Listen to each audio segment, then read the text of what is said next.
दिव्या एक पहाड़ी बच्ची जिसने अपने जुनून में ये शिक्षा देने का सवाल रखा जो कि यहाँ के स्लम बच्चे को शिक्षा देकर वो आगे बढ़ाने की पहल की। जी हाँ, हम उस दिव्या की बात कर रहे हैं जो कि 2019 में के पहले उसकी माँ पीसीदी जो कभी नक्सल हुआ करती थी और इसी नक्सली क्षेत्र में पली बढ़ी दिव्या आज वह बंदूक छोड़कर लोगों के बच्चे को शिक्षा का माहौल देकर उन्हें आगे बढ़ा रही है। हमारे साथ कुछ बच्चे हैं, आप देख सकते हैं, जो बच्चे यहाँ पर पढ़ रहे हैं और शिक्षा का तालीम हासिल कर रहे हैं। और यही वजह है कि इन बच्चों को कभी माँ बाप सही शिक्षा दे नहीं पाते थे, उनको ट्यूशन दे नहीं पाते थे। और आज इन बच्चों को ट्यूशन देकर सिर्फ पैसे के नहीं बल्कि मुफ्त में ट्यूशन देकर इन बच्चों को शिक्षा का अलग जगा रही है।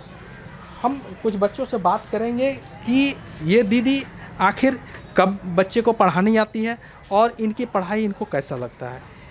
बेटा ये बताओ कि दीदी कब आती है आपके यहाँ? 4 बजे। 4 बजे। और कितने दिन से आपको दीदी पढ़ा रही है? बहुत दिन से, 4 महीने। आप पढ़ना चाहते हैं? किस क्लास में है अभी? 4 क्लास। 4th class. पढ़ लिख के क्या बनना चाहते हैं? टीचर। लेकिन आपको क्या लगता है कि जो है आपके माता पिता शिक्षा दे पाएंगे, ट्यूशन दे पाएंगे? नहीं। ऐसे में दीदी आके पढ़ाती है। इनका पढ़ाई कैसा लगता है? अच्छा लगता है। समझ में आता है इनका पढ़ाई? अभी क्या क्या पढ़ाई दीदी? अभी पढ़ाए है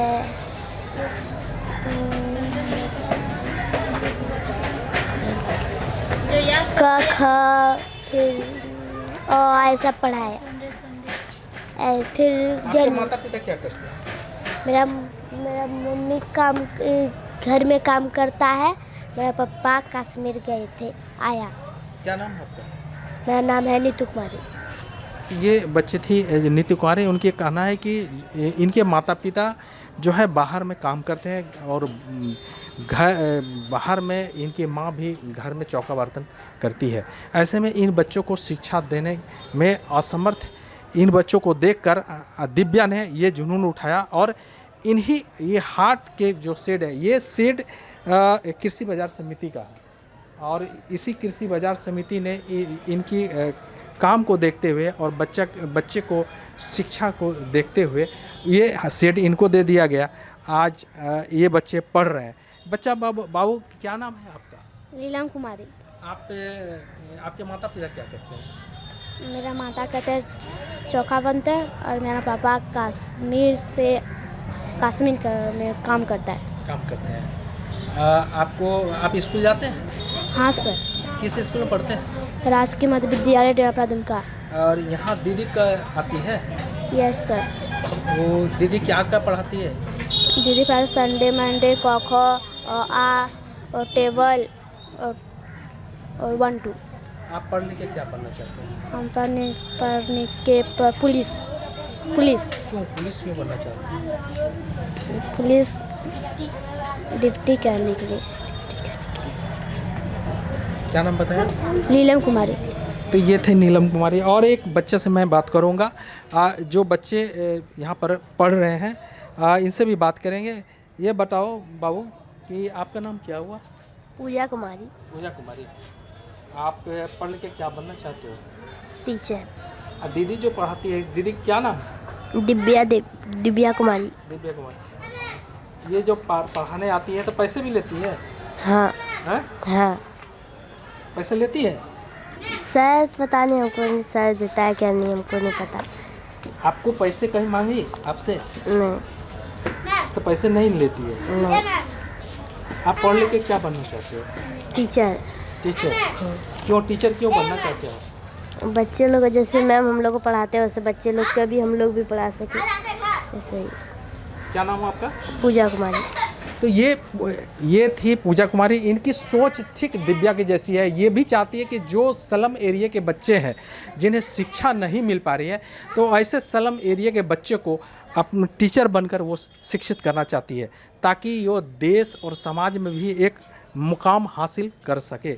हमारे साथ मौजूद है दिव्या, और इसी दिव्या से हम बात करते हैं कि चूँकि ये जिस माहौल में पली बढ़ी है और जिस तरह के वो बंदूक छोड़कर आखिर कलम हाथ में थाम ली, और ये जुनून सवार हुआ कि एक गरीब अंतिम बच्चे, अंतिम पंक्ति पर बैठे बच्चे को शिक्षा का माहौल देकर उनके भटके हुए रास्ते से हटाकर और सही दिशा इनको जोड़ने की पहल की है। हम इनसे दिव्या पहले ये जानना चाहिए कि आपको ये जुनून कैसे सवार हुआ? सर हम अपना बचपन का याद किए सर, बचपन में हम किस तरह से गुजारे सर पढ़ाई के लिए। और एक पढ़ाई ही ऐसा चीज़ है जो हर चीज़ को समझ सकते हैं सर, पढ़ लिख के हर चीज़ को जान सकते हैं सर। अगर हम आज पढ़े लिखे नहीं रहते तो हम इन बच्चों को भी शिक्षा नहीं दे पाते सर। हमको कुछ समझ में नहीं आता सर कि हम कौन रास्ता में जाएंगे। इसीलिए शिक्षा सर जीवन में बहुत ही महत्वपूर्ण है सर। शिक्षा ही एक ऐसा है सर जो अपना जीवन को या अपना समाज को या अपना देश को अच्छा से देख रेख भी कर सकते हैं सर। और किसी दिन पढ़ लिख के अगर कुछ बन जाए तो अपना माँ बाप का भी नाम रोशन होगा सर, साथ में अपना समाज का नाम रोशन होगा सर, फिर अपना देश का भी सेवा कर सकते हैं सर। वही सोच के हम इन बच्चों को अपने तरफ से, या फिर सर जो संजय कच्छप सर हैं उन्होंने हमको इन सभी बच्चों को सौंप दिए थे कि सर तुम इन लोगों को बताओ, पढ़ाओ, शिक्षा का महत्व बताओ सर। इसीलिए हम इन बच्चों को पढ़ाते हैं सर। ये बताइए कि जिस माहौल में आप पढ़ी लिखी, जिस माहौल में जो संगीन अपराध के संगीन सायों में आपकी बचपन गुजरा है, तो जो कि एक नक्सल मूवमेंट कह सकते हैं, और उस इलाके में यहाँ तक कि आपकी खुद माँ जो है उस रास्ते में थी, आपको कैसे लगा कि इन रास्तों को छोड़कर हम कलम पकड़ें? सर जब हमको समझ में आया सर उस चीज़ के बारे में कि ये गलत रास्ता है, तो हमको बहुत ख़राब लगा सर अपने आप में कि काश हम उस समय बड़ी होते तो आप अपनी मम्मी को समझा लेते सर, उस समय ही समझा लेते। लेकिन उस समय उतना दिमाग नहीं था सर, बच्चे थे, कम से कम हम 7-8 साल के थे शायद सर। हमको उसके बारे में कोई जानकारी ही नहीं था सर। वो MCC क्या होता है वो भी हमको नहीं पता था सर। जब मैट्रिक किए उसके बाद हमको पता चला, जब दुमका आए तब हमको पता चला कि नहीं ये काम तो गलत है, ये चीज़ गलत है। तो हम ठान लिए सर कि नहीं, हम अपना मम्मी को शिक्षित करेंगे, गलत रास्ता से सही रास्ता लेकर आएंगे। और हम हर प्रकार से प्रयास किए सर अपना मम्मी को ढूंढने के लिए। तो कभी कभी बात करते थे सर, अपना मामा मामी के घर में ही हम पले बड़े हैं सर। कभी मतलब ना मम्मी का प्यार मिला हमको, ना पापा का प्यार मिला, किसी का प्यार नहीं मिला। क्यों? क्योंकि बचपन में ही बिछड़ गए थे सर सबको के साथ। बस मम्मी आपकी, ये भी बताया जा रहा है कि मम्मी आपको छोड़कर नक्सल में चली गई। जी हाँ सर, जी हाँ सर, हमको छोड़ करके चल गई थी सर उसमें। तो बस मामा का घर से ही हम पढ़ाई किए सर। छुट्टी में जाते थे, काम करते थे, मजदूर करते थे सर। उसमें खेती उती होता था, उस समय दूसरों का जाते थे खेती, धान उन काटने के लिए पैसा मिलता था, वही पैसा लेकर के हम आ जाते थे सर स्कूल। ऐसे ही हम अपना पढ़ाई पूरा किए थे सर। अभी आप कहाँ पढ़ाई कर रहे हैं और किस क्लास में कर रहे हैं? अभी BA सेमेस्टर 4 में है सर। मेरा ऑनर्स है इकोनॉमिक्स, आदित्य नारायण से कॉलेज है। ये बताइए कि आप जो पदाधिकारी थे संजय कच्छप जी जो DWO है, और यहाँ के जो तत्कालीन DC रविशंकर शुक्ला थे, वो कितनी मदद किए? उन्होंने मेरा बहुत मदद किया सर। जब मम्मी का तबीयत ख़राब हो गया था सर, हजारीबाग में है, तो हम उन लोगों से मदद मांगने के लिए गए थे कि डॉक्टर नहीं मिल रहा था, ऑपरेशन होने वाला था सर। तो ये अपना एडमिशन फ़ी नहीं भर पा रहे थे, तो इस सर को बोले कि सर नहीं, हम एडमिशन फ़ी नहीं दे पा रहे हैं, तो हमको कोई काम चाहिए, हम काम करेंगे। तो सर ही हमको सलाह दिए कि नहीं, तुम काम क्यों करेगी, तुम पार्ट टाइम जैसा जॉब करो, बच्चा है, तुम पढ़ाओ, शिक्षा दो बच्चा को।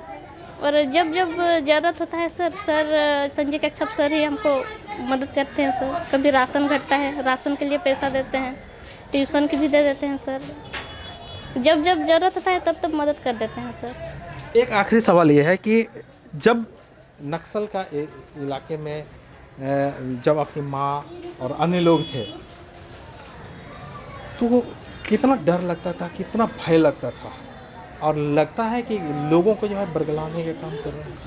नहीं समझ। जब नक्सल इलाके में आपके घर है, जी दूसरा कि वहाँ के लोग जब गोलियों का तड़ताहट वहाँ कभी कभी शुरू होता था, जी और उस इलाके में आपकी माँ भी शामिल होती थी, तो आपको नहीं लगता था कि ये डर का माहौल, एक कहीं ना कहीं गलत रास्ते का माहौल? जी हाँ सर, जी सर, लगता था सर, बहुत ख़राब लगता था जब इस तरह का माहौल आता था ना सर, तो हमको मतलब अपने आप को बहुत ख़राब लगता था सर। लोगों में भय भी था। जी हाँ। अब वो भय दूर हुआ, जी हाँ सर।